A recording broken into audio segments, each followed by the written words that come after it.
Across the flats, the moon-bathed walls of Mabila stood silent and abandoned in the night. Where the town occupied, it was only by the shadows of the dead, those wraiths who walk in silence, arms raised imploringly to the darkness above. In the soft light, accented by white-rimmed clouds in the east, the town seemed eerily peaceful. The bastions still towered, casting triangular shadows onto the high palisade. Charred plaster added false patterns of darkness to the town's fortifications. Odd, isn't it, how moonlight, still air, and mass death can create the eerie illusion of tranquility? I grunted at the irony. My wife, Pearl Hand, cast a worried look my way. "Are you all right?" I snorted and ignored the pain in my left thigh as I limped across the trampled grass. The occasional corpses we passed had already been rendered to bone by crows, maggots, vultures, and the accursed Kristiano puercos. Rib cages reflected as shell-white lattice. Partially fleshed skulls seemed to stare at us through black hollow pits, now empty of eyes. Sometimes the cold white light gleamed on a bow stave or the polished handle of a forgotten war club. The dead lay everywhere. Are they the lucky ones? De Soto's Kristianos had killed them quickly, lancing many of them in the back, slicing others with sharp yarrow swords. Most had bled out within 100 heartbeats. Others, pierced through the guts, had died more slowly. Put in perspective, they'd watched their world die in mere moments. As a survivor of Mabila for the rest of my life, I'd be a witness to the inevitable.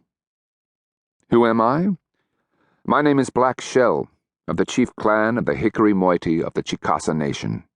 Once, not so many turnings of the moon past, I would have introduced myself as Akeohusa, an exile dead to my people. And the terrible aftermath of Mabila, concerns as petty as a man's origins, seem disgustingly vain. I paused to ease my smarting leg and stared down at a sprawled corpse. Partially skeletonized, it lay on its back, one arm thrown wide. The forearm consisted of bones exposed, fingers missing.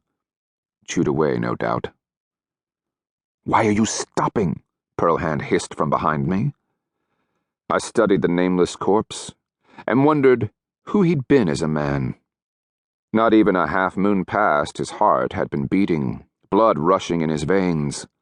His souls had been full of plans, concerns, courage, and fear.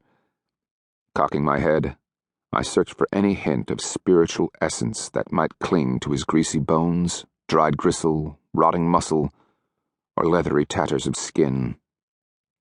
Extending a hand, I tried to feel for the spirit's presence, as if it might have some temperature similar to dying embers.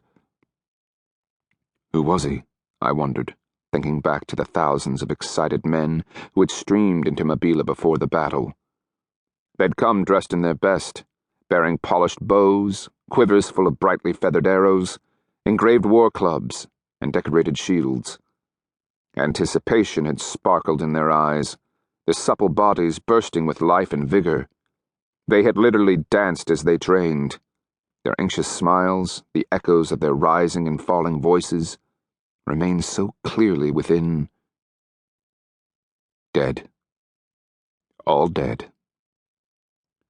Looking closer, I could see between the scavenged ribs to the place where a Kristiano lance had been thrust through the man's back. Like so many, he'd been run down from behind by a caballero, skewered, and left bleeding and broken on the field before Mabila. I straightened and turned my attention to the town's high walls. They rose tall, plastered and true. Moonlight buffered the black soot, softened and smoothed the outlines. The smashed main gate gaped dark and foreboding, as spiritually empty as the eye sockets so hollow and black in a dead man's skull. I took a deep breath, aware of the stench, rot and death carried on the cold night wind. What is the price of a world? I shot a glance at Pearl Hand. Her eyes looked like glowing black stones in her perfect triangular face. The moon accented her straight nose, but turned her full lips into a black slash.